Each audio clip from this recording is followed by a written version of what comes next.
दर्शकबिन नमस्कार। एपी सेन्टरमा यहाँलाई हार्दिक स्वागत छ। आजको श्रृङ्खलामा हामी नागरिकता संशोधन विधेयक नागरिकता विधेयकका विषयमा चर्चा गर्दैछौँ। प्रतिनिधि सभाको राज्य व्यवस्था तथा सुशासन समितिमा 2 वर्षदेखि थाँतिरहेको यो विषय नेपाल कम्युनिस्ट पार्टीको सचिवालयको बैठकले भने टुङ्ग्याएको छ। अब सम्भवतः संसदमा पनि उसको झन्डै 2/3 बहुमत भएका कारणले त्यही अनुरूप नै अगाडि बढ्ला। आज नेकपा सचिवालयले गरेको निर्णयअनुसार 7 वर्ष यहाँ बसेको हुनुपर्ने नेपाली नागरिकता लिनका लागि नेपाली पुरुषसँग विवाह गरेको विदेशी महिलाले र त्यसबीचमा विदेशको नागरिकता त्यागेको प्रमाण पेश गरेपछि नेपाली अङ्गीकृत नागरिकता पाउने प्रावधान छ। तर विवाह गरे लगत्तै आएकै दिनदेखि नै सामाजिक आर्थिक सांस्कृतिक अधिकार प्राप्त गर्ने गरी आवासीय पत्र दिने कुरामा भने विधेयकमा सर्वसम्मत भएको छ र रोजगारी लगायतका सम्पूर्ण प्रबन्ध पनि हुने, तर राजनैतिक अधिकारका लागि भने 7 वर्ष कुर्नुपर्ने यो निर्णय सँगसँगै फेरि नेपाली पुरुषसँग विवाह गर्ने विदेशी महिलाको त निरूपण भयो, तर नेपाली महिलासँग विवाह गर्ने विदेशी पुरुषका हकमा के हुने भन्ने प्रश्न भने अनुत्तरित नै छ। आज हामी यही विषयमा साङ्गोपाङ्गो बहस गर्ने जमर्कोमा छौँ। हामीसँग हुनुहुन्छ वरिष्ठ अधिवक्ता विष्णु भट्टराई, त्यस्तै हामीसँग हुनुहुन्छ राजनैतिक विश्लेषक देवेश झा र त्यस्तै हामीसँग हुनुहुन्छ जनता समाजवादी पार्टीका नेता केशव झा। स्वागत छ तीनजनालाई। केशवजीबाट आए यो प्रारम्भिक रूपमा नेकपाको निर्णय एउटा पार्टीको निर्णय हो, अझ सचिवालयको निर्णय हो, तर कहिलेकाहीँ पार्टीको आकार र संसदमा उसको बाहुल्यताका कारणले त्यही निर्णय नै आधिकारिक हुन जाने हुँदाखेरि यो निर्णयप्रतिको तपाईँको पार्टीको र व्यक्तिगत रूपमा तपाईँको टिप्पणी के छ? अब यसमा चाहिँ यो कुरा चाहिँ धेरै अगाडिदेखि उठेको विषय हो। उहाँहरूले लगभग यो लकडाउनभन्दा 2-3 महिना अगाडि नै यो खालको कुराहरू छलफलमा आएको थियो। तर त्यतिखेर जस्तै हाम्रो कन्सर्न पनि यसमा आउँदाखेरि तत्काललाई ल ठिकै छ, अहिले यसलाई अगाडि नबढौँ, पुरानो जो प्रावधान छ त्यही अनुसार अगाडि बढौँ र संविधानले पनि एक प्रकारको जो कुरा भनेको अवस्था छ र अहिले प्रचलनमा जे छ, प्रचलित कानुन बमोजिम जे भइरहेको छ यसैलाई कन्टिन्यू गरौँ भन्ने हिसाबमा उहाँहरूले हामीसँग कुराकानी गर्नुभएको हो। उहाँहरू भनेको नेकपाका नेताजीहरूले, प्रचण्डज्यूले, स्वयं प्रधानमन्त्रीज्यूले पनि त्यतिखेर हामीसँग छलफल हुँदा यी सबै कुरामा सहमति जनाउनु भएको हो। अझ राष्ट्रिय सभाको चुनावको बेलामा तालमेल गर्दै गर्दाखेरि पनि यो विषयमा जो छलफल भयो त्यसमा उहाँहरूले चाहिँ होइन, यसलाई चाहिँ प्रचलित कानुन बमोजिम जे अहिले छ त्यही आधारमा अगाडि बढ्ने भन्ने लाइनमा गएर नै त्यतिखेर उहाँहरूले यो आइडियोलोजीलाई ड्रप गर्नुभएको थियो। तर पछिल्लो समय अब जस्तै हिजो अस्तिदेखि जो कुरा भयो, जसरी हिजो आएर नेकपाको सचिवालयले एउटा निर्णय नै गर्यो, यो निर्णय उहाँहरूले हाम्रो कन्सर्न बेगर हामीसँग एक प्रकारले गरेको जो एउटा भद्र सहमति थियो त्यसको विरुद्धमा गएर उहाँहरूले हिजोको निर्णय गर्नुभयो। आजै गरे निर्णय भयो, हिजोदेखि छलफल थियो। अब निर्णय जो आज आयो त्यसमा चाहिँ के हो भने हाम्रो चाहिँ त्यसमा हाम्रो असहमति छ, त्यो होइन। किनभने एउटा कुरा मात्रै होइन, उहाँहरूले यो कुरा पहिला पनि सुरुमा छलफल गर्दाखेरि जहिले पनि अब भारतमा यस्तो प्रावधान छ त्यसैले यस्तै गरौँ भन्नुभयो। तर हाम्रो कन्सर्न के थियो भने ठिकै छ, भारतमा जे प्रावधान छ ढिक्कै राखौँ न त, खालि एउटा कुरा के मन पर्यो त्यो मात्रै राख्ने, अरू कुरा नराख्ने भन्ने हुँदैन, ढिक्कै राखौँ। पदाधिकारीको सन्दर्भमा पनि जो 289ले जो धाराले आर्टिकलले चाहिँ भनेको छ त्यसलाई पनि चाहिँ खुला गरौँ। त एउटा कुरा मात्रै के मन पर्यो त्यो टपक्क टिपेर ल्याउने, अरू कुरासँग मतलबै नराख्ने, त्यस्तो हुँदैन। त्यस कारणले त्यो गर्ने हो भन्ने त्यो प्रकारले चाहिँ अगाडि बढौँ भन्ने हाम्रो कुरा भएको थियो। यसमा हाम्रो आफ्नै प्रकारको तर्क छ। यसमा के हुनु पर्थ्यो? जनता समाजवादी पार्टीको चाहिँ यो नागरिकताको विषय चाहिँ कसरी निरूपण हुनु पर्दथ्यो? अब सबभन्दा पहिलो कुरा के आउँछ भने यसमा नागरिकताको सन्दर्भमा 2टा विषयमा हाम्रो चाहिँ गम्भीर ध्यान आकर्षण भएको छ यो संविधान जारी भएकै बेलादेखि। पहिलो चाहिँ यो अङ्गीकृत भनेर जसरी सबैलाई एउटै बास्केटमा राखिएको छ, हामीले भनेको यसरी विदेशी महिलालाई बिहे गरेर ल्याएपछि त्यो अङ्गीकृत नागरिक होइन। अङ्गीकृत भनेको के हो भने राज्यले अङ्गीकरण जसलाई गर्छ त्यो अङ्गीकृत हुन्छ। यो त वंशमा आएको हो, त्यसकारण यो वंशीकृत हो, यो राज्यमा आएको होइन, यो देशमा आएको होइन, यो परिवारमा आएको हो, यो वंशमा आएको हो। त्यसैले यसको टाइप्स भनेको वंशीकृत हुनुपर्थ्यो, यो वंशज नागरिक हुनुपर्थ्यो। तर त्यो कुरालाई चाहिँ अङ्गीकृत सर चाहिँ अङ्गीकृत भनेर जसरी चाहिँ यहाँ प्रचार प्रसार गरियो त्यो कुरासँग हाम्रो सहमति छैन। त्यसकारण हामीले अब धेरै यसमा लडाइँ लड्यौँ र अन्तमा थाकेर एउटा सम्झौतामा के पुगेको हो भने ल ठिकै छ तपाईहरू यसलाई वंशज नागरिकता भन्न तयार हुनुहुन्न भने कमसेकम यसलाई वैवाहिक अङ्गीकृत भन्नुस् भनेर एउटा त्यो कुरामा सहमति खोजेर काङ्ग्रेस पनि सहमत भएर अनि नेकपाको तत्कालीन एमाले र माओवादी पनि सहमत भएर हामीले त्यतिखेर चाहिँ वैवाहिक अङ्गीकृत भनेर राख्ने गरी हामीले संशोधन पनि हालेको हो। अहिले पनि जो हामीले संशोधन दर्ता गराएका छौँ संविधानको त्यसमा हामीले त्यसलाई अङ्गीकृतलाई वैवाहिक अङ्गीकृत भनेर एउटा कम्प्रोमाइजमा आएको हो। यद्यपि हाम्रो मान्यता त्यो अङ्गीकृत हुँदै होइन, त्यो वंशीकृत हो, वंशमा आएको हो, बिहे गरेर वंशमा आउँछ, त्यसकारण त्यो वंशज नागरिक हो, त्यसलाई अङ्गीकृत सर व्यवहार गर्नु हुँदैन। र अङ्गीकृतलाई गर्ने व्यवहार जो छ राज्यले जसलाई अङ्गीकरण गर्छ, राज्यमा त्यो विदेशीहरू आएर विदेशको नागरिक आएर जो यहाँ काम गरिरहेको हुन्छ लामो समयदेखि राज्यलाई यस्तो महसुस हुन्छ कि होइन यसलाई पनि नागरिकता दिन सकिन्छ भने त्यो दिन सक्ने खालको त्यो बाध्यात्मक होइन, त्यो दिन मन लाग्यो भने दिँदा पनि हुन्छ नदिँदा पनि हुन्छ, त्यस्तोको लागि यो प्रावधानहरू ठिक हो। तर बिहे गरेर आइसकेपछि उसलाई नागरिकता दिनु पनि अनिवार्यता हुन्छ, अनिवार्यता र बाध्यतामा फरक हुन्छ। त्यस कारणले त्यसलाई त्यस प्रकारले व्याख्या गरिनु हुँदैन भन्ने हाम्रो त्यसमा चाहिँ एकदम कडा अडान अझै पनि छ। तर कम्प्रोमाइजमा आउँदा हामीले त्यसलाई वैवाहिक अङ्गीकृत भन्ने कुरा भन्यौँ। अब रह्यो त्यसको अधिकारको कुराको सन्दर्भमा हामीले यो अधिकारमा चाहिँ यो पदाधिकारको जो व्यवस्था 289 ले भन्यो यसमा हाम्रो एकदम कन्सर्न सुरुदेखि भयो। एक त राज्यले के गर्नुपर्छ भने एक त नागरिकता दिनु छैन भने नदिए भयो, तर नागरिकता दिइसकेपछि कुनै पनि राज्यले नागरिकको बिचमा विभेद गर्नु हुँदैन। राज्यले नै नागरिकको बिचमा चाहिँ विभेद गर्यो भने त्यो नागरिक चाहिँ कोसँग न्याय माग्ने, कहाँ जान्छ नागरिक? त्यसकारणले त्यो पदाधिकार रोक्ने कुरामा हाम्रो एकदम चाहिँ त्यसमा हाम्रो आपत्ति हो। र राजनीतिक अधिकार जो रोकिएको छ त तपाईले के हाम्रो मान्यता के हो, हाम्रो चाहिँ विचारधारा के हो भने हामी कुन थटलाई मानेर अगाडि बढाएका छौँ भने कि जनता सार्वभौम सम्पन्न छ भनेका छौँ। नेपाली जनता सार्वभौम सम्पन्न छ भने राजनीतिक अधिकारको निर्णय लिने अधिकार त जनतालाई छँदैछ। मानौ तपाईँले कसैलाई भोलि टिकट दिएर पठाउनु भयो निर्वाचनमा, जनताले अस्वीकार गर्ने बाटो त छँदैछ नि। त जुन अधिकार जनताको हातमा प्रत्यक्ष रूपमा छ त्यसलाई कटौती गरेर त्यो अधिकारलाई तपाईँले बन्देज गर्ने गरी राजनीतिक अधिकारको कुरा जसरी अहिले यहाँबाट कुण्ठित गर्दै हुनुहुन्छ, यो चाहिँ दुईटा कन्सर्न भयो। एउटा त तपाईँले जो व्यक्तिको अधिकार खोज्दै हुनुहुन्छ त्यसमाथि तपाईँले घात गर्नुभयो, आएको अधिकारमाथि तपाईँले चाहिँ हनन गर्नुभयो, त्यो गर्न पाइँदैन नर्मली। र अर्को कुरा जनताको अधिकार जो जनता सार्वभौम सम्पन्न छ, जसमा जनताको हातको अधिकार हो, त्यसमाथि पनि तपाईँले प्रहार गरेर जनतामाथि तपाईँले शङ्का देखाउनु भयो। राजनीतिक दलहरूलाई जनताको अधिकारमाथि शङ्का गर्ने कुनै अधिकार छैन। म एकछिनमा आउँछु। देवेशजी, तपाईँलाई चाहिँ यो प्रारम्भिक रूपमा नागरिकताको विषय कसरी निरूपण हुनुपर्छ जस्तो लाग्छ र अहिले जुन तयारी गरिँदैछ त्यसमा तपाईँको टिप्पणी के छ? अब टिकारामजी, यसमा नागरिकताको विषयमा तपाईँले अध्ययन गर्ने हो या यसको जुन अहिले चलिरहेको छ भने त्यसको दायरा वैवाहिक अङ्गीकृत नागरिकतामा सीमित छ र त्यो पनि महिलाहरू जुन बाहिरबाट आउँछन् विवाह गरेर त्यसमा मात्रै सीमित गरिएको छ। अन्य कुनै धारामा अङ्गीकृतको अरू धाराहरू पनि छन्, जस्तो अङ्गीकृतमा कहाँसम्म छ भने नेपाली महिलासँग कुनै विदेशी नागरिकले विवाह गरेको छ र सोबाट जन्मिएको सन्तान नेपालमा बसेर उसले विदेशको नागरिकता लिएको छैन भने त्यसले पनि नागरिकता पाउन सक्छ। त्यस सम्बन्धमा कहीँ कुनै चर्चा छैन। यो नागरिकता सम्बन्धमा अलिकति पछाडिबाट यसको अध्ययन गर्दा अलिक क्लियर हुन्छ जस्तो मलाई लाग्छ। यहाँ विषय के छ भने तर्क प्रमाण तथ्याङ्क भन्दा पनि यो भावनात्मक विषय बढी भएको छ। एक प्रकारको माहौल कस्तो छ भने वैवाहिक अङ्गीकृत नागरिकताबाट आएका महिलाका कारण नेपालमा ठुलो क्षतिहरू भएको छ, जबकि यस सम्बन्धमा कुनै त्यस्तो तथ्याङ्क अहिलेसम्म मैले अध्ययन गर्न पाएको छैन। त्यसमा पनि एउटा निश्चित समुदायतिर लक्षित यदि गरिएको हुन्छ भने त्यो झन् एउटा अनप्रोडक्टिभ कुरा हुन जान्छ जस्तो मलाई लाग्छ।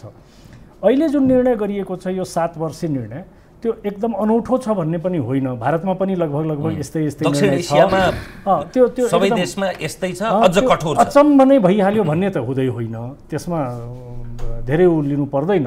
तर पनि यो लक्षित के विषयमा छ अथवा यसको इन्टेन्सन के विषयमा छ, यसलाई कसरी प्रोजेक्ट गरिएको छ। 2063 सालमा नागरिकता बाँडिँदा 40 लाख बिहारीलाई नागरिकता दियो भन्ने बहस चलाइयो, जबकि तपाईँ यदि तथ्याङ्क हेर्ने हो भने त्यति बेला नेपालको कुल जनसङ्ख्या 2.5 करोड थियो। नेपालमा मधेसको जनसङ्ख्या करिब 30% छ। त्यो हिसाबमा जाने हो भने 75 लाख मधेसीको जनसङ्ख्या थियो। 75 लाखमा बालिगले मात्रै नागरिकता पाउनु भयो।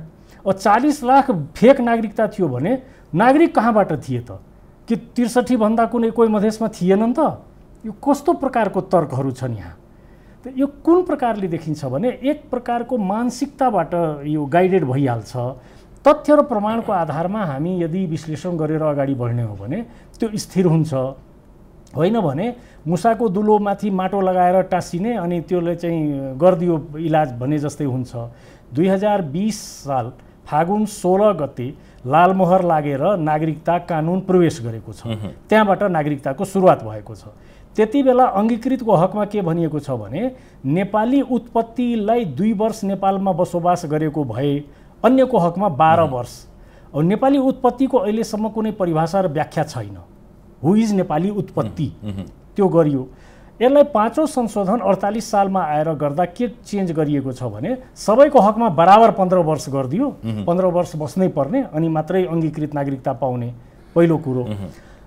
त्यसलाई अहिले 63 मा आएर एउटा अरू फरक के छ भने त्यति बेला 2020 सालको नागरिकतामा वैवाहिक नागरिकता प्राप्त गर्नको लागि सम्बन्धित देशको जहाँबाट आएको छ त्यो देशको नागरिकता त्यागेको रीतपूर्वकको प्रमाण प्रस्तुत गर्नुपर्ने त्यो समेत क्लज छ, जसलाई 48 सालमा संशोधन गरेर के गरिदिया छ भने त्यो प्रमाण त्याग्ने प्रक्रिया चलाइएको निस्सा त्यहाँ त्यसलाई चेन्ज गरिदिएको छ।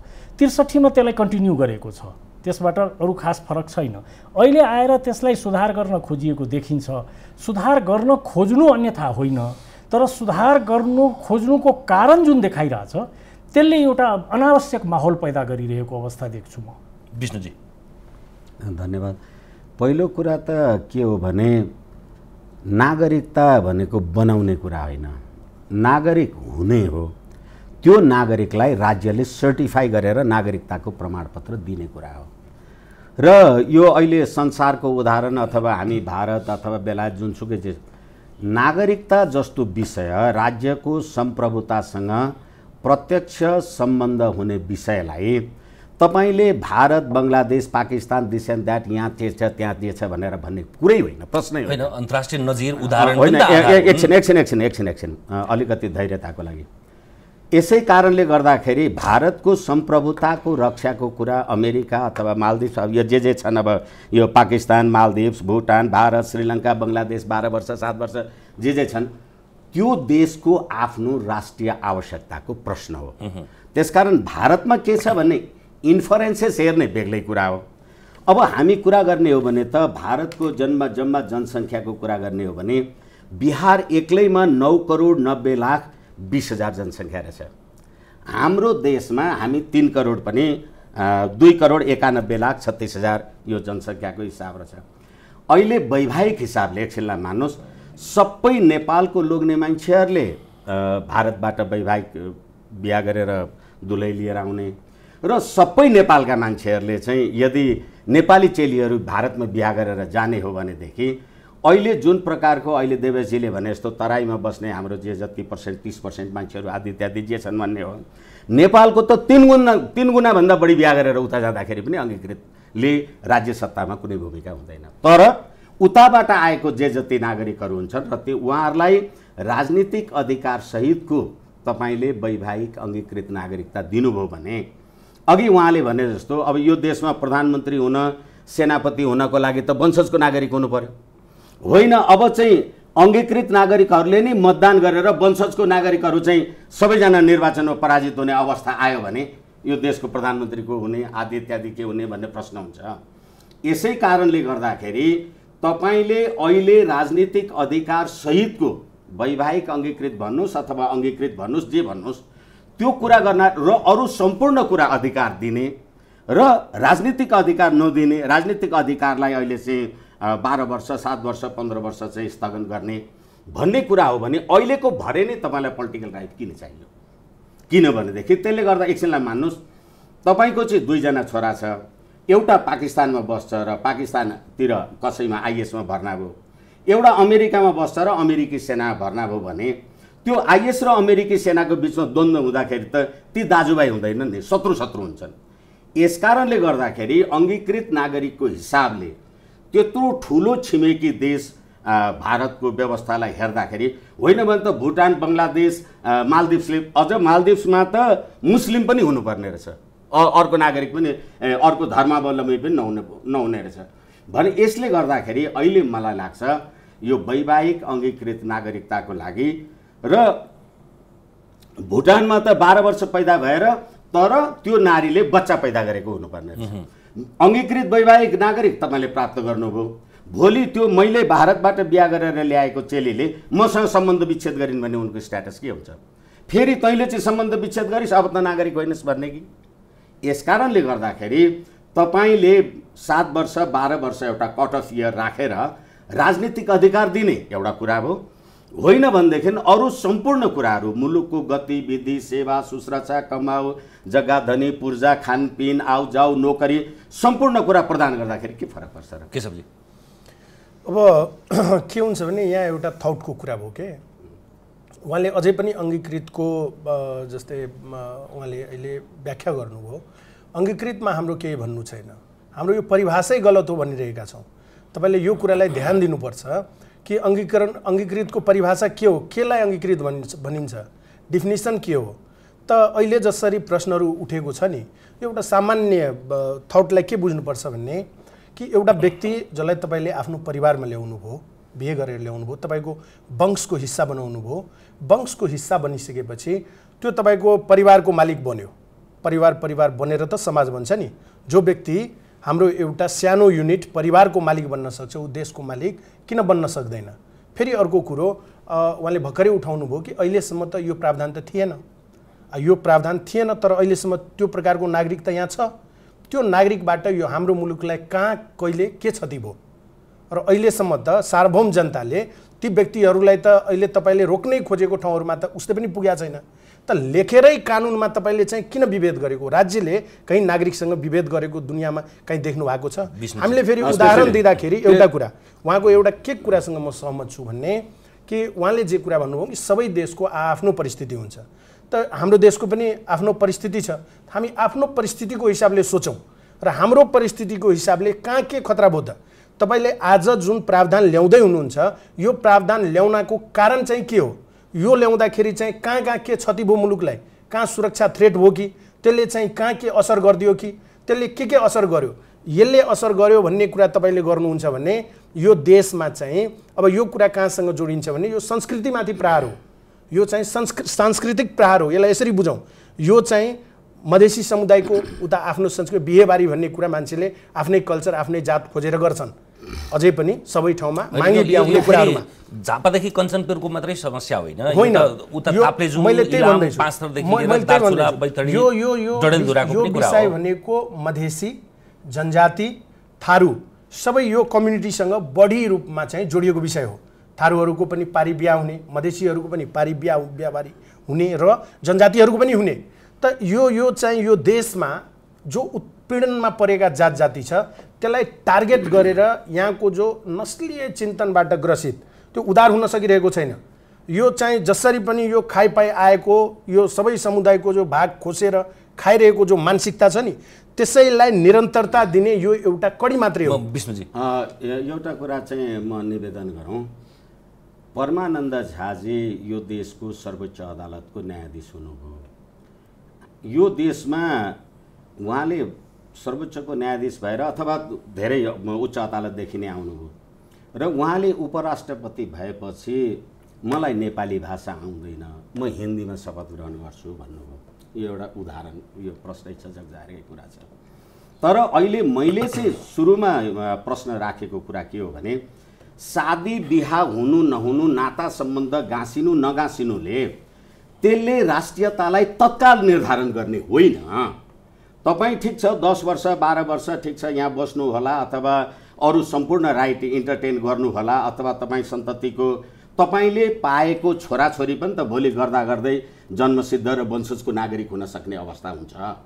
तर अहिले इमिडिएट आउने बित्तिकै अहिलेको भरे यो कुरा भइहाल्नुपर्छ भन्ने कुराले गर्दाखेरि हालाकि यो संविधानप्रति सहमति र असहमतिका कुराहरू आफ्नो ठाउँमा जसका जे छन् छँदैछन्, तर यो संविधानले नेपाली जनतालाई वंशजको रूपमा, अङ्गीकृतको रूपमा, जन्मसिद्धको रूपमा, मानार्थको रूपमा र यो वैदेशिक नागरिक यो एनआरएनको रूपमा नागरिकहरूमाथि विभेद गर्ने यो संविधानले गरेका कुरा हो।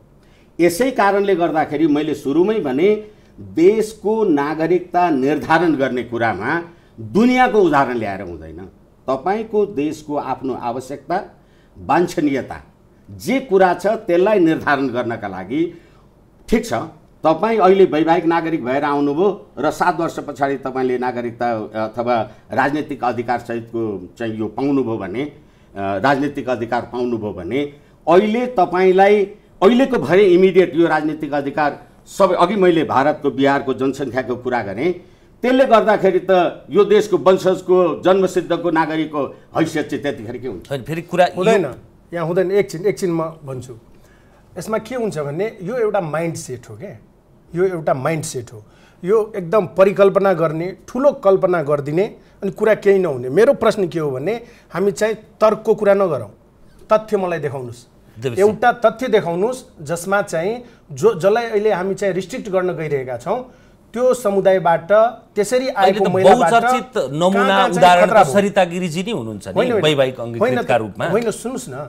त खतरा अब कहाँ खतरा उहाँबाट के खतरा भयो त उहाँले के कुरा उठाउनु भएको उहाँको कुरालाई पनि कतै हामीले विषयान्तरण त गरेनौँ कतै त्यसको हामीले फरक किसिमले व्याख्या त गरेका छैनौँ। पार्टीले उहाँलाई कारबाही गर्ने निलम्बन गर्ने भनिसकेको छ होइन के हो भनेर अरूले जानै परेन। सुरेश चन्द्र दासजीकै कुरा गरौँ उहाँ सिरा क्षेत्र नम्बर 2 को अहिले नेकपाको सदस्य हुनुहुँदो रहेछ। ठिक छ कुरा गरौँ न। होइन यहाँ धेरै यस्ता पात्रहरू त यताबाट पनि छन् नि र यो नागरिकता भन्ने कुरा जसलाई चाहिँ एकदम हवा क्रिएट गरिएको छ नि जसरी अहिले हामीले सुरक्षा थ्रेटसँग जोडेर हेर्छौँ नि दुनियाँको सबभन्दा शक्तिशाली मुलुक भनेको अमेरिका हो।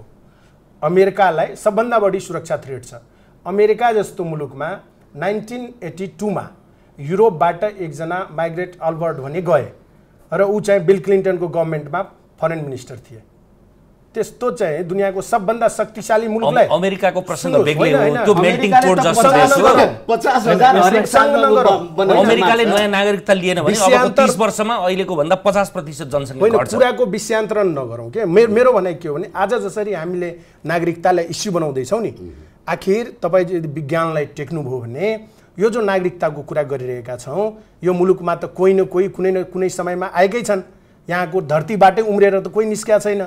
विज्ञानले के भन्छ भन्ने विज्ञानको कुरा गरौँ अरू कुरा सब वाहियात कुराहरू हो। विज्ञानले के भन्छ मानव जातिको उत्पत्ति त अफ्रिकाबाट भएको छ। होमोसेपियन्स भन्ने अहिलेसम्मको विज्ञानले भन्नु न भोलि फेरि फेरिन पनि सक्छ माइग्रेटै भएर आएको होइन। फेरि यो अब यो मानव जातिको उत्पत्ति प्राणीको उत्पत्ति गर्यो भने फेरि अर्को जाँदैन। यो नागरिकतासँग जोडेको मेरो भन्ने मात्रै के हो भने कोही न कोही कुनै न कुनै समयमा आएको छ र पछि आउनेहरू जो यहाँ शासन सत्तामा बसे जो सबभन्दा पछि आए ऊ चाहिँ उग्र राष्ट्रवादी बन्दैछ उसकोमा राष्ट्रताको नाममा फेरि भावनाको कुरा हो। अगाडि आयो र 2 दिन अगाडि आयो वाला कुरालाई नजोडौँ न। यो त भयो अहिले 7 वर्षको कुरा त्यहीसँग जोडिएन कि यति वर्ष अगाडि आएर यति वर्ष बस्नुपर्ने अनि त्यसपछि हुने अहिलेसम्म कहीँ कतै त्यसबाट कुनै थ्रेट भएको छैन।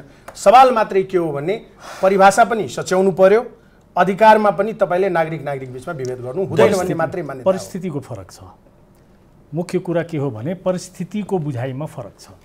हामी वैवाहिक नागरिकताको बारेमा जति पनि कुरा गरिरहेछौँ वास्तवमा वैवाहिक जटिलता किन उत्पन्न छ त नेपालमा यसको ओरिजिन खोज्नुपर्छ। अहिले हामी सुगौली सन्धिको धेरै चर्चा गर्छौँ टीकारामजी होइन खास गरेर नक्सा प्रकरण पछि त्यो सबभन्दा महत्त्वपूर्ण भएको छ।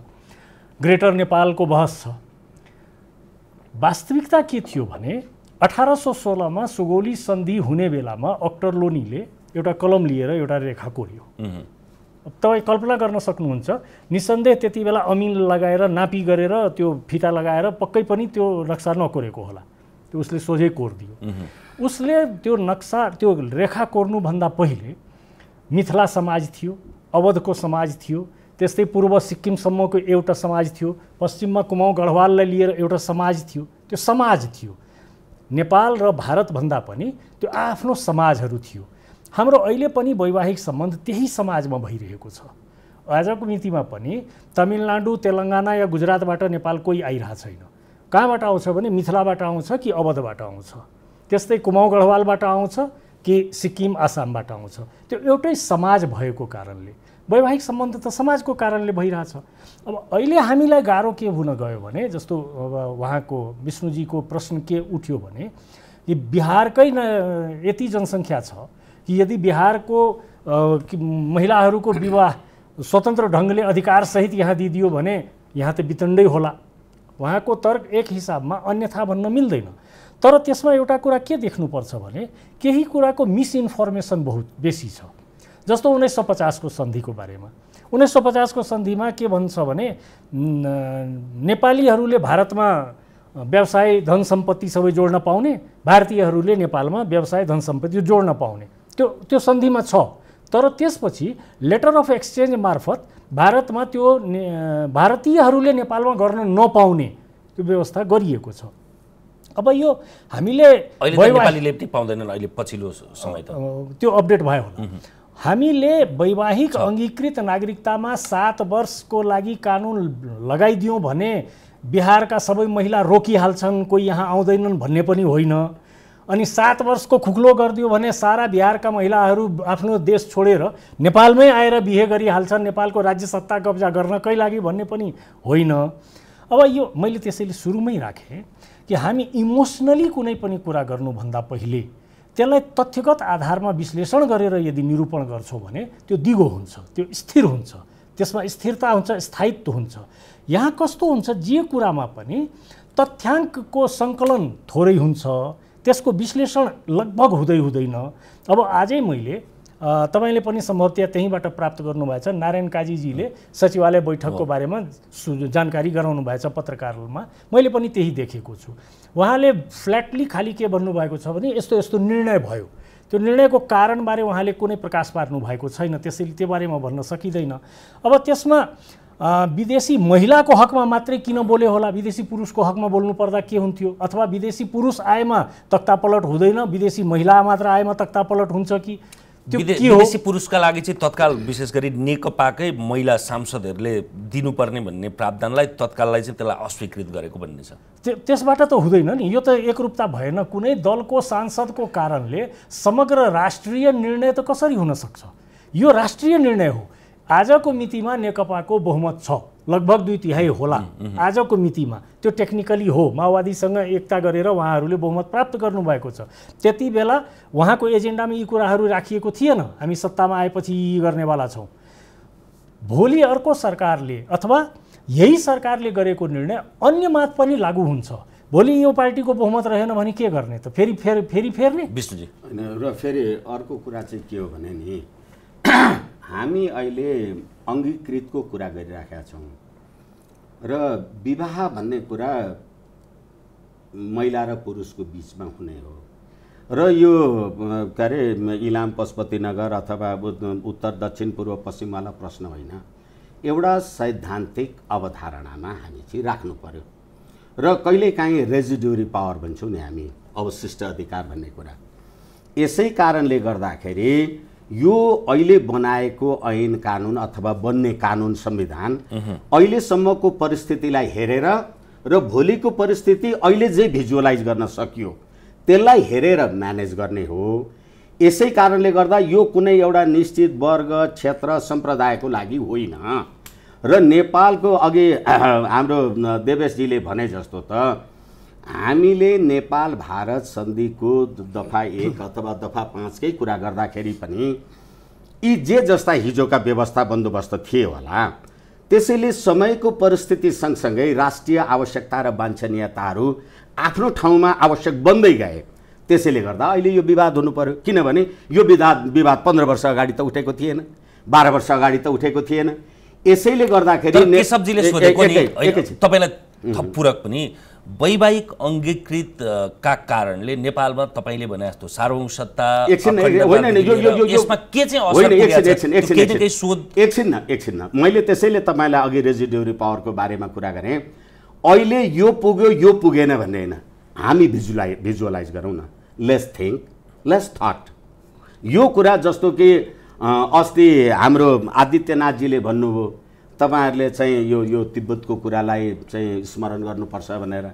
आदित्यनाथजीले सिक्किमको कुरा स्मरण गर्नुपर्छ त भन्नु भएन र सिक्किममा 1975 मा जनमत संग्रह हुँदाखेरि सिक्किमकै जनताले मत हालेर सिक्किमको सम्प्रभुता कहाँ पुग्यो। यस कारणले गर्दाखेरि त्यसबाट पनि लेसन लिने हो।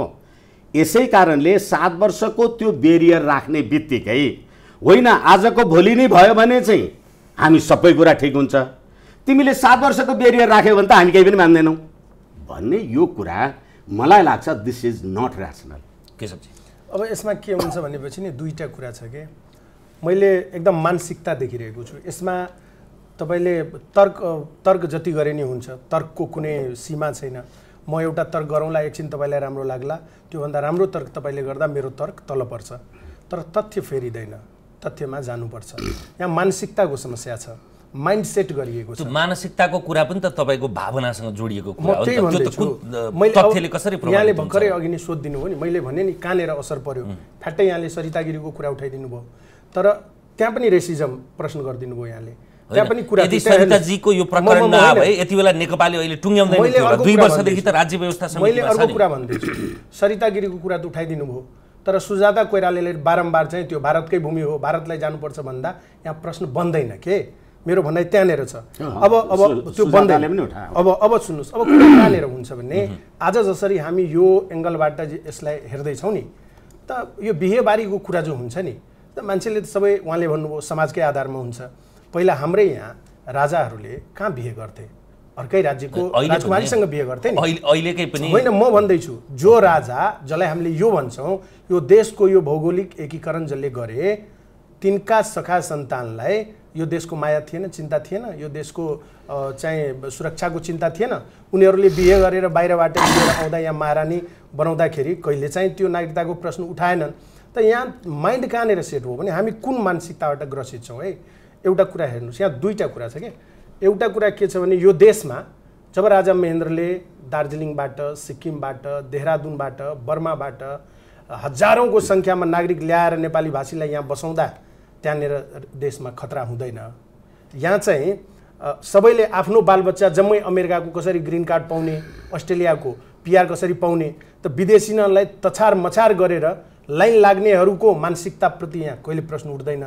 तिनकै बाउहरू यहाँ जो राजनीति गर्छन् तिनीहरू यहाँ बसेर चाहिँ खुब ठुलो चाहिँ राष्ट्रताको कुरा हामीलाई पाठ सिकाउँछ, जो यही देशको 1 नम्बरको नागरिक भएर यही देशमा भएर यही लड्छु, यही मर्छु, यही सङ्घर्ष गरेर यही देश बनाउँछु भनेर जसले अठोट ल्याएको छ त्यसको अठोटमाथि प्रश्न उठाइदिन्छन् र त्यहाँ शङ्का गरेर यी र यस्ता चाहिँ हामी प्रावधानहरू लिएर आउँछौँ। त हाम्रो भनाइ के हो भने आज यहाँले नभने पनि त्यो उसमा चाहिँ त्यो राज्य व्यवस्था समितिमा छलफल चल्दै गर्दाखेरि के कुरा उठ्यो भने यहाँ एकदम देखाएर कि होइन भारतमै पनि त 7 वर्षको प्रावधान छ नि, यहाँ पनि 7 वर्षको प्रावधान राख्नुपर्छ। राखौँ न बाबा, मैले सुरुमा पनि कुरा उठाएँ, मैले भने राखौँ, हामीलाई पनि आपत्ति छैन, राखौँ न। त त्यहाँ भएको अनि प्रावधान पनि त्यो सँगै जोडिएको अनि प्रावधान पनि राखौँ न त। त्यसकारण एउटा कुरा तपाईँलाई मन पर्यो भनेर टपक्क टिपेर एउटा सर्टेन समुदायलाई लक्षित गरेर उसलाई एकदम निशानामा बनाएर उसलाई एकदम चाहिँ उसँग विभेद गर्नलाई त्यो नीति नै बनाउनुतर्फ तपाईँ अहिले केशवजीले उठाउनु भएको कुरा नि विदेश जानको लागि, पिआर लिनको लागि आदि इत्यादि भन्दा म त कर्डियली के रिक्वेस्ट गरौँ भने यो विदेश जाने र पिआर लिने बेलामा त हाम्रो जुन बिहा गरेर आएको वैवाहिक अङ्गीकृत हुनुहुन्छ नि, उहाँले छोराछोरी पाइसकेपछि ऊ त जन्मसिद्ध नागरिक भइहाल्छ नि, विदेश जानलाई झोला बोकेर के आपत्ति होइन। बिहा एकैछिन बिहा गरेर आएको मान्छेको कुरा गरिराखेका छौँ हामीले, ती छोराछोरी प्राप्त भएको कुरा गरिराखेका छैनौँ के। यो पुरुषवादी जो चिन्तन छ नि, हाम्रो जो पुरुष प्रधान समाज छ नि, होइन एकछिन हजुरको कुरालाई अलिकति म उ गर्छु, हजुरले जे भनिराख्नु भएको छ नि यो पुरुष प्रधान मानसिकता हो के। महिलालाई वस्तु सरह देख्ने जो माइन्डसेट छ नि त्यसको उपज हो यो। महिलालाई बिहे गरेर ल्याएपछि तपाईँले उसलाई वस्तु सरह ट्रिट नगर्नुहोस्, उसले बिहे गरेर आइसकेपछि उसले सबै अधिकारको प्रयोग गर्न पाउनुपर्छ। उसलाई तपाईँले यो अधिकार प्रयोग गर, यो नगर भन्ने राइट्स तपाईँलाई छैन, अथवा पनि छैन। अथवा संविधानले त के भन्यो भने यदि तपाईँले भनेकै कुरा गर्ने हो भने त तपाईँले सुरुमा पनि निवेदन गर्नुभयो यो संविधानमा नेपाली जनता हामी राजकीय सत्ता सम्पन्न संप्रभु सत्ता सम्पन्न नेपाली जनता भनेर प्रावधानमै प्रस्तावनामा लेखेको छ कि संप्रभु सत्ता सम्पन्न नेपाली जनता हुन् भने कुनै सरकार अथवा कमिटीले यसले पाउँछ त्यसले पाउँछ उसले पाउँदैन के लेख्नु पर्यो, सिद्धि हो, फिनिस। किन नागरिकता चाहियो? सब सम्प्रभु होइन। यसलाई व्यवस्थित गर्ने नियमित गर्ने कुरा गर्ने हो भने अब एकछिनलाई मान्नुहोस् न, मैले चाहिँ कुनै एउटा कसुर गरेँ भने म सम्प्रभु सम्पन्न छु त्यसकारण मलाई पुलिसले पक्रिन पाउँदैन त भन्ने कुरा होइन नि। यसै कारणले गर्दाखेरि नेपालको सम्प्रभु सम्पन्न हामी नेपाली जनता, हामी राजकीय सत्ता सम्पन्न नेपाली जनता भनेपछि त्यो मुलुकको व्यवस्थापन र बन्दोबस्त गर्नको लागि त के कुरा गर्नुपर्छ र गर्नु पर्दैन भन्दैमा वैवाहिक कारणले गर्दाखेरि चाहिँ अब तपाईँले भन्नुभयो सुजाता कोइरालाको कुरालाई दुनियाँ कसैले पनि ठिक भनेका छैनन्।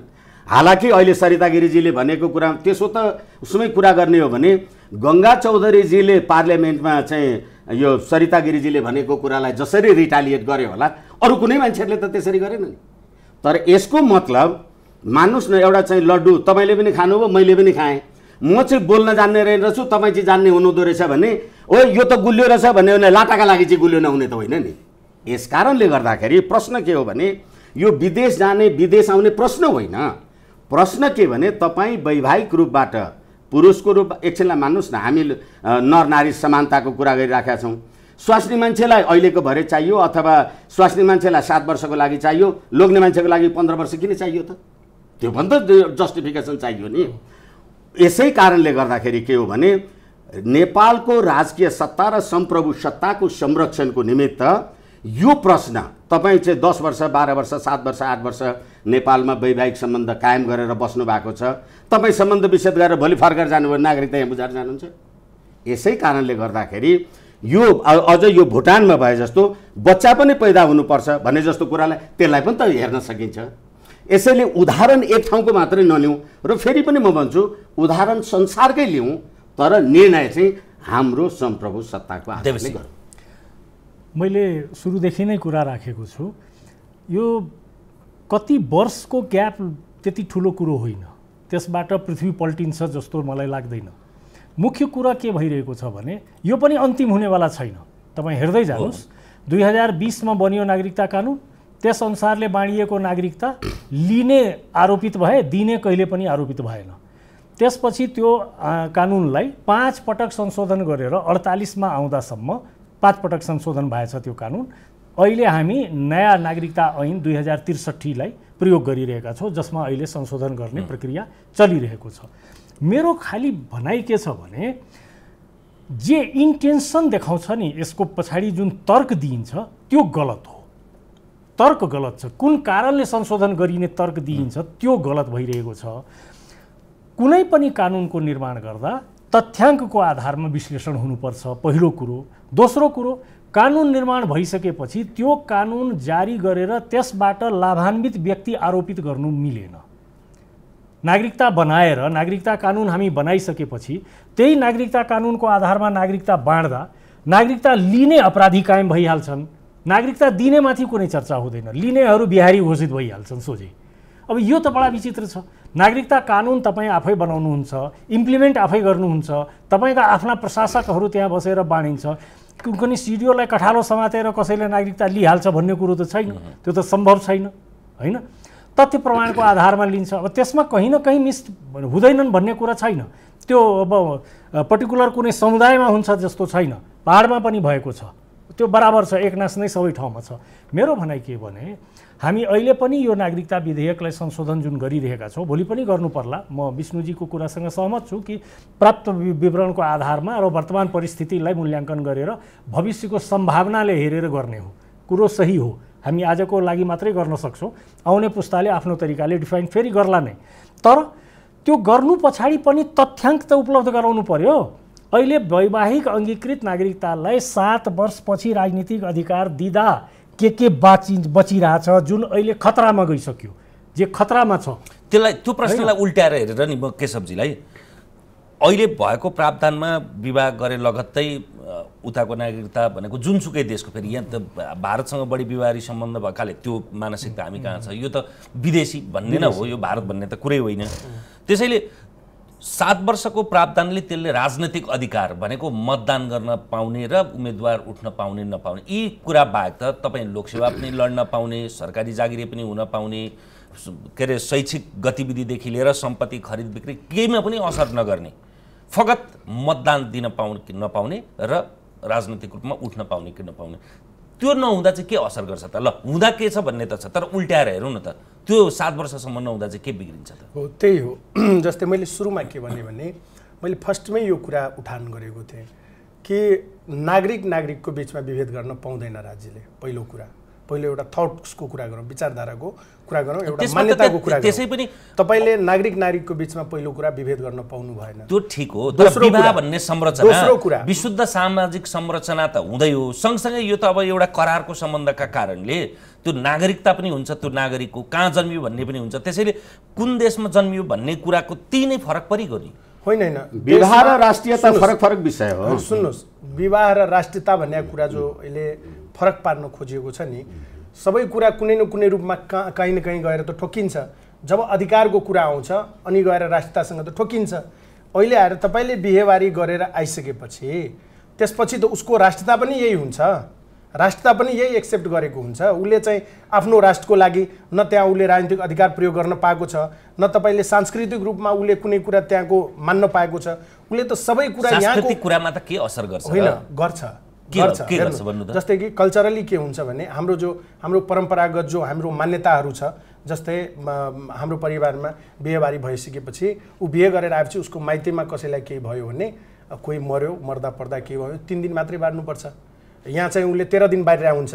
फरक किन पर्दैन? त्यो त राज्यको कुरै भएन, राज्यको राष्ट्रियतासँग त जोडिएको, यो धर्मसँग जोडिएको कुरा हो, धर्मसँग जोडिएको कुरा हो। र तपाईले यसलाई चाहिँ छुट्टै गरेर नहेर्नुस्। मैले त्यही भनिरहेको छु कि त्यहाँ चाहिँ उसको डिस्टेन्स हेर्नुस्। आफ्नो किन छुट्याएर हेर्नुपर्छ भने त्यही कुरा भारतमा विवाह गर्दा चाहिँ फरक हुन्थ्यो र त्यही कुरा नेपालमा अथवा संसारको कुनै देशमा त्यो त्यसो त उहाँले भनेको एउटा के कुरा पनि अर्थ राख्दैन भने। हुन त अहिलेको डाटा त चेन्ज भइसक्यो। उहाँले जो 9 करोड जनताको अहिले डाटा सुनाइराख्नु भएको थियो, यो चाहिँ त्यो सत्य होइन। जति उताबाट बिहे गरेर आउँदैन त्योभन्दा बढी यताबाट बिहे गरेर उता जान्छन्, त जनसङ्ख्यामा त उल्टै घट्ने काम नै भइरहेछ, बढ्ने काम त हुँदैन। र पछिल्लो समय, यो पछिल्लो 10 वर्ष यतामा 10% पनि बिहेबारी भइरहेको छैन। अब उताको कसैले आफ्नो छोरी यता दिनै मान्दैन, किनभने आजको दुनियाँमा सबै सक्षम छ। आजको दुनियाँमा हामी वर्ल्ड ग्लोबलाइजेसनको कुरा गरिरहँदाखेरि मान्छे जोमा क्षमता छ ऊ विश्वको जहाँ गएर पनि म जे पनि गर्न सक्छु, हरेक अधिकारको प्रयोग गर्न सक्छु भन्ने मान्यता पुरै विश्वमै अगाडि बढिरहेको सन्दर्भमा आज त्यहाँबाट आउनेले त्यहाँ गएर अधिकार कुण्ठित हुन्छ भनेर त्यो सांस्कृतिक प्रहार त भइसक्यो। मेरो प्रश्नमा मैले भन्न खोजेको राजनीतिक अधिकार मात्रै त्यो पनि 7 वर्षलाई थाँतिरहँदा चाहिँ के बिग्रिन्छ? त्यो एकछिनलाई स्वीकार गर्न सकिएला। ल तपाईले एउटा कुरामा सुरुवातमा कुनै कुरा सेक्रिफाइस गर्नुभयो भने अन्त्यमा पनि तपाईले सेक्रिफाइस गर्नुपर्ने कानुन ल्याउनु हुँदैन। तपाईले त्यही कानुन ल्याउनुहुन्छ भने ल्याउनुस्, पदाधिकारवाला कानुन तपाईले हटाउनुस्। पदाधिकार जो तपाईले रोक्नु भएको छ त्यो हटाइदिनुस्। तपाईले 7 वर्ष राख्नुस्, नो अब्जेक्सन। त्यसमा एउटा सहमति राजनीतिज्ञले हामीले त्यही भनेको कुनै कुरा जो कोरिलेटेड कुरा छ, एउटा कुरा अहिले गर्ने त्यसको प्रत्यक्ष प्रभाव तपाईले पार्दिने, अर्को कुरा विचार गरौँला भन्ने हुँदैन। योसँग जोडिएको विषय पदाधिकारको विषय पनि हो। यदि तपाईलाई 7 वर्षको राख्ने हामीले एउटा कानुन बनाउन खोजेका छौँ, सहमति गर्न खोजेका छौँ भने गरौँ न 7 वर्ष। उसलाई राजनीतिक अधिकार बाहेक सबै अधिकार। पदाधिकारीको निर्णय पनि कागजमा के होला भारतमा थाहा भएन, तर सोनिया गान्धी किन प्रधानमन्त्री कागजमा संविधानले विभेद गरेको छैन, संविधानले विभेद गरेको छैन। त्यहाँ यही मोदी जो अहिले प्रधानमन्त्री हुनुहुन्छ, गुजरातको मुख्यमन्त्री हुँदाखेरि उहाँले एउटा प्रश्न उठाउनु भयो। उहाँ त इटालीमा जन्मिएको, अब कसरी चाहिँ भारतको प्रधानमन्त्री हुन सक्नुहुन्छ, जबकि भारतको जनताले, भारतको सार्वभौम सम्पन्न जनताले सोनिया गान्धीलाई प्रधानमन्त्री स्वीकार गरेर मतदान गरेको हो। त जनता जहाँ तर हुनु भएन क्या, सुन्नुहोस्, त्यो चाहिँ सोनिया गान्धीको आफ्नो चाहिँ विवेकमाथि भर पर्छ। सोनिया गान्धीले म बन्दिनँ, उनले अर्कोलाई बनायो, त्यो त उनको विवेकले काम गर्यो नि। तर त्यहाँनिर हामीले कानुनले विभेद गर्नु हुँदैन, त्यो स्वेच्छाको कुरा हो। त्यो स्वेच्छाको कुरा हो। मेरो चाहिँ ल यस्तो कुरा उठेपछि, यस्तो प्रश्न उठि नै सकेपछि अनि मान्छेले त्यो उसको विवेकले सोच्ने कुरा हो। नभए त कानुनले विभेद गर्नु हुँदैन। त्यहाँकै मान्छेहरू कानुन बुझ्दैनन्। लोकतान्त्रिक मुलुक हो। लोकतान्त्रिक मुलुकमा तपाईले जनताको अधिकारको कुरा गर्ने अनि जनताको सार्वभौम अधिकारलाई तपाईले कुण्ठित गर्ने गरी कानुन बनाउने अनि म राम्रो गर्दैछु भनेर तपाईले यदि आफूलाई लोकतन्त्रवादी भन्नुहुन्छ भने त्यो लोकतन्त्रमाथि ठुलो प्रहार हो। देवसी यही प्रश्न नि, जस्तो बाहिरको उदाहरण नदिउँ भनिन्छ, यद्यपि कहीँ न कहीँ त टेक्नै पर्छ बहस छलफलमा पनि।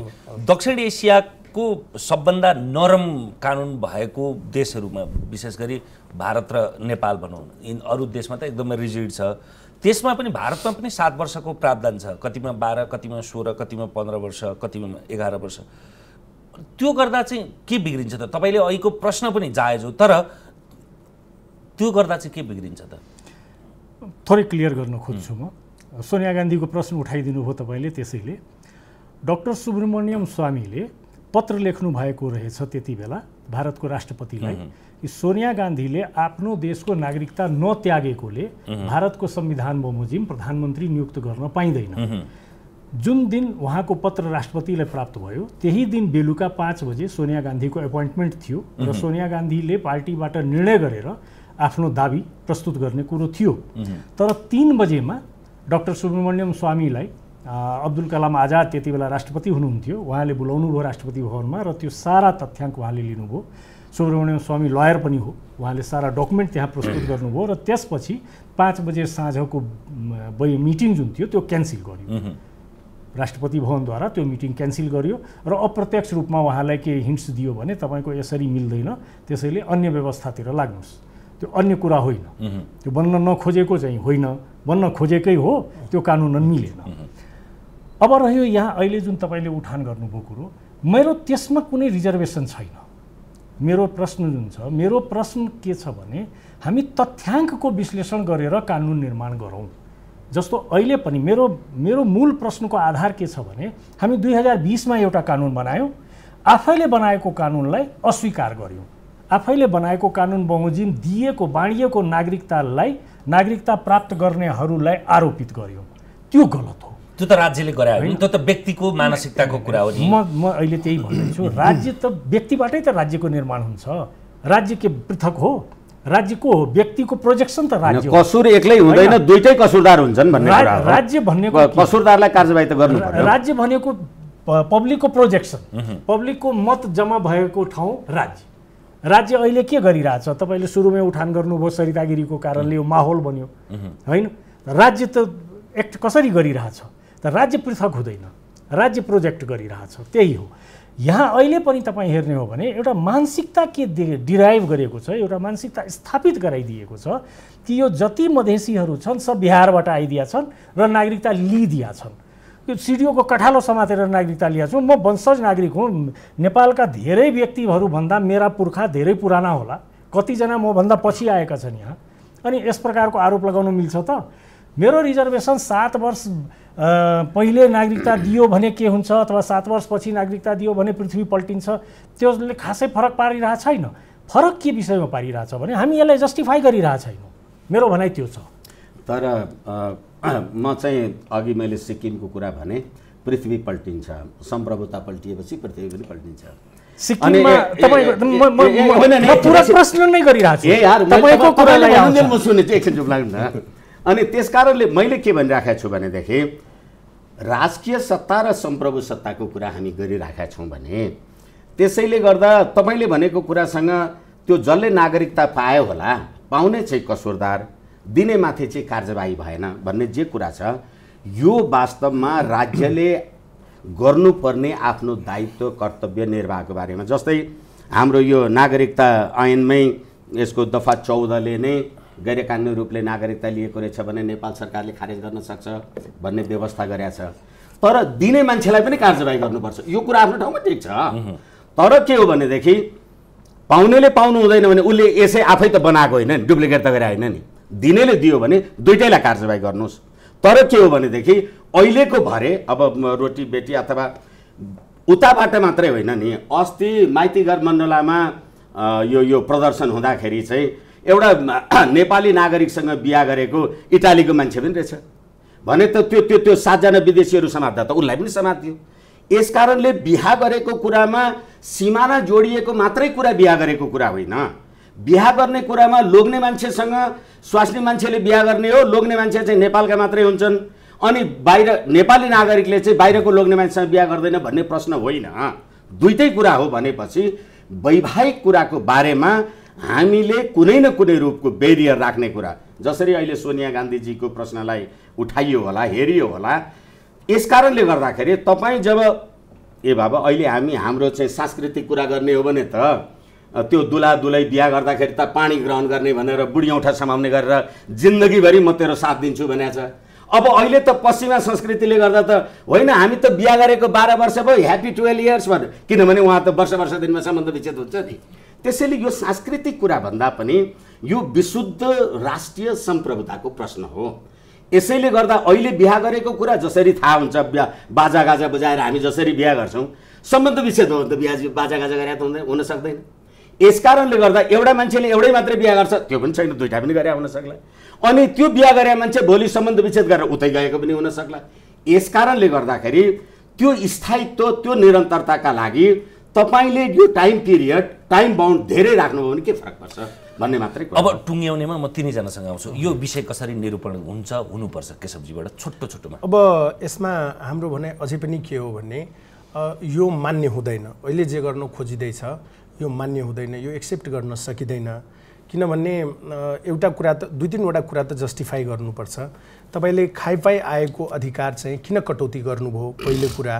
त्यसले उसको इम्प्याक्ट, दोस्रो कुरा उहाँ देवेश सरले भने जस्तै त्यसको इम्प्याक्ट के पर्यो त, त्यसबाट असर कहाँ पर्यो, त्यो कुराको तपाईँले तथ्यगत रूपमा चाहिँ कुनै प्रमाणै नदिइकन हचुवाको भरमा यो काल्पनिक कुराहरू गरेर त्यसलाई चाहिँ जो करेक्सन गर्न खोज्नुभयो त्यसबाट नियत देखिन्छ।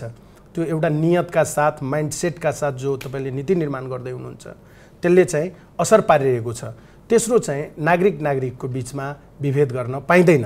त्यसकारणले यो जो प्रमुख कारणहरू छ, यो कारणको आधारमा चाहिँ हाम्रो भनाइ के हो भने कि यसलाई यसरी चाहिँ अहिले जो नियम कानुन ल्याइँदैछ यो रूपमा नल्याउनुहोस्। तपाईँले भर्खरै हामीसँग फेरि एक प्रकारको भद्र सहमति भएको थियो, त्यो त्यसमा चाहिँ कुनै कुराकानी नगरिकन यसरी सङ्ख्याको दम्भमा एकतर्फी रूपमा आफूलाई लागेकै हिसाबमा तपाईँ कानुन बनाउँदै जाने हो भने यो सङ्ख्या भोलि तपाईँसँग नरहन सक्छ र कानुन चाहिँ दिगो नबन्न सक्छ। यस्तै अभ्यास गरेर त हामीले 6वटा संविधान कोल्याप्स गरिसक्यौँ, 7औं पनि यस्तै प्रकारले यो पनि समाप्त हुन्छ। र यसरी यदि मुलुकमा नियम कानुनकै कारण अस्थिरता भइराख्यो भने न तपाईँले कहिले चाहिँ समृद्धि प्राप्त गर्न सक्नुहोला, न मुलुक कहिले शान्ति हुन्छ। र यो बारम्बार चाहिँ जो कुरा यो जनताको राष्ट्रिय सम्प्रभुताको जो कुरा हुन्छ नि, यस्ता अमूर्त कुरा गरेर चाहिँ कानुनी भाषामा फसाउने काम गर्नु हुँदैन।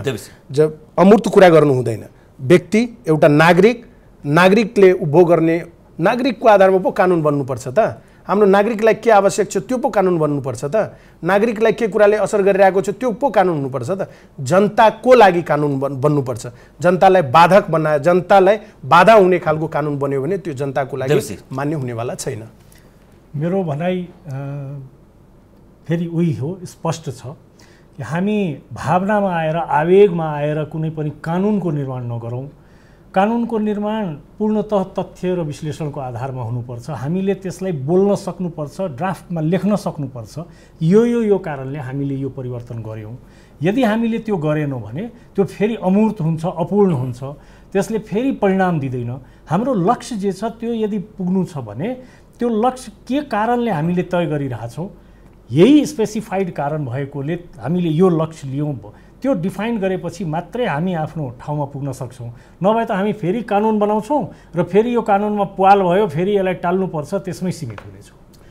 म छोटोमा टुङ्गाइहालौँ। कानुन भनेको समाज सञ्चालनको विधान हो। समाजको मानसिकता युगअनुसार परिवर्तन हुन्छ। हामी भन्छौँ the constitution is the changing mode of society. अहिले भर्खरै पनि उहाँ साथीहरूले भन्नुभयो कतिवटा संविधान आदि इत्यादि बनायौँ भने 47 सालको संविधान यिनै जनताले भोट दिएका मान्छेहरूले बनाए, अनि यिनै जनताहरूले ढुङ्गाले हानेर त्यो संविधान पनि त फाले नि। किनभने समाजको चेतनाको स्तर बदल्यो। अब हामीलाई यो चाहिँदैन, अर्को कुरा। र खाइपाई आएको भनेर हामी जे भन्छौँ नि, त हिजो खाइपाई आउनेहरू त अहिले सडकमा छन् नि। यसै कारणले हामीले जहिले पनि कानुन र संविधान बनाउँदा भइराखेको परिस्थितिलाई हेरेर र भविष्यमा हुन सक्ला भन्ने कुरालाई अनुमान गरेर बनाउने हो। त्यसै कारणले गर्दाखेरि यो भोलि समाजको स्वरूप यस्तो होला भनेकोमा त्यस्तो नहुन पनि सक्छ नि। अनि त्यतिखेर फेरि के गर्ने त? यसै कारणले गर्दा नियम कानुन संविधान संशोधन गरिराख्नुपर्ने, समाज जस्तो समाजको चेतनाको स्तर बमोजिम चाहिँ कहिले रिग्रेसिभ गर्नु पर्ला, कहिले प्रोग्रेसिभ गर्नु पर्ला। यसै कारणले गर्दा अहिले संविधान निर्माणमा नेपाली जनताको राजकीय सत्ता र सम्प्रभु सत्तालाई अहिले ठिक छ नेकपाको बहुमत अल्पमत यो प्रश्नमा नजाउँ, नेपाली जनताले मतदान गरेर बनेको पार्लियामेन्ट हो भनेदेखि हामी अहिले त्यसलाई डिसरिगार्ड किन गर्छौँ? किनभने मलाई मन लागेन डिसरिगार्ड गर्ने, मलाई मन लाग्यो रिगार्ड गर्ने चाहिँ होइन। हस् ठिकै छ, हस् बोलाउनु भयो, हामीलाई आफ्नो कुरा राख्नु दिनुभयो, धन्यवाद। हस्, हामीसँग हुनुहुन्थ्यो वरिष्ठ अधिवक्ता विष्णु भट्टराई, राजनैतिक विश्लेषक देवेश झा र जनता समाजवादी पार्टीका नेता केशव झा। आज हामीले 7 वर्ष पश्चात मात्रै वैवाहिक अङ्गीकृत नागरिकताको विषयमा नेकपाले गरेको निर्णय र त्यस पश्चात उत्पन्न परिस्थितिका विषयमा संवाद गऱ्यौँ। आजलाई एपी सेन्टरको यो श्रृङ्खला यति नै। हेर्दै रहनुहोला AP1। नमस्कार।